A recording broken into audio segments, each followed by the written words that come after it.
டெல்லி உள்ளிட்ட வட மாநிலங்களான பாகிஸ்தானின் லாகூர், இஸ்லாமாபாத், கைபர் பக்துன்குவா உள்ளிட்ட பகுதிகளில் நில அதிர்வு உணரப்பட்டதாக தற்போது தகவல் வெளியாகியிருக்கிறது. இது தொடர்பான முழு விவரங்களை தருவதற்காக எமது டெல்லி சிறப்பு செய்தியாளர் பால்முருகன் இணைப்பில் இருக்கிறார். வணக்கம் பால்முருகன். தற்போது டெல்லியில் லேசான நில அதிர்வு உணரப்பட்டதாக தகவல் வெளியாகியிருக்கிறது. தற்போதைய கள நிலவரம் என்னவாக இருக்கிறது?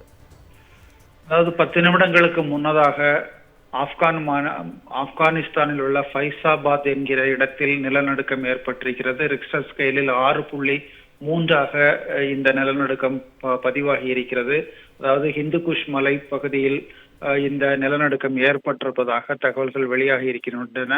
அதனுடைய தாக்கம் தான் தற்போது டெல்லி வரை உணரப்பட்டிருப்பதாக தெரிகிறது. டெல்லி உள்ளிட்ட வட மாநிலங்களில் ஒரு சற்று முன்னர் இந்த நிலநடுக்கம் உணரப்பட்டிருக்கிறது. டெல்லி, உத்தரப்பிரதேசம், ஹரியானா, ராஜஸ்தான் உள்ளிட்ட பல மாநிலங்களில் இந்த நிலநடுக்கம் உணரப்பட்டிருக்கிறது.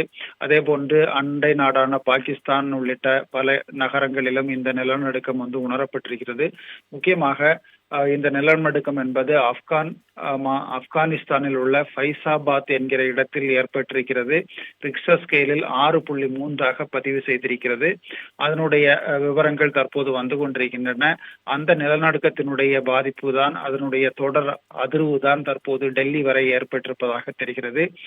டெல்லி மற்றும் அதனை ஒட்டிய பல மாவட்டங்களிலும், உத்தரப்பிரதேசம், ஹரியானா போன்ற மாநிலங்களிலும் இந்த நிலநடுக்கம் தற்போது உணரப்பட்டிருப்பதாக தகவல்கள் வந்து கொண்டிருக்கின்றன. பிருந்தா, பால்முருகன், தற்போது அங்குள்ள பொதுமக்களின் மனநிலை எவ்வாறு இருக்கிறது? பால்முருகன், டெல்லியில் பெரிய அளவுக்கு இந்த நிலநடுக்கம் உணரப்படவில்லை. லேசான அளவுக்கே நிலநடுக்கம் உணரப்பட்டிருப்பதால் பெரிய அளவுக்கு அச்சம் எதுவும் ஏற்படவில்லை. ஆனால் சில இடங்களில் பொதுமக்கள் வீடுகளை விட்டு வெளியேறியதாக தகவல்கள் வந்திருக்கின்றன. டெல்லி உள்ளிட்ட மாநிலங்களில் இந்த நிலநடுக்கம் என்பது பெரிய அளவுக்கு உணரப்படவில்லை. நில அதிர்வு என்கிற அளவிலேயே உணரப்பட்டிருக்கிறது. பிருந்தா, அண்மை தகவலை பகிர்ந்தமைக்கு நன்றி பால்முருகன்.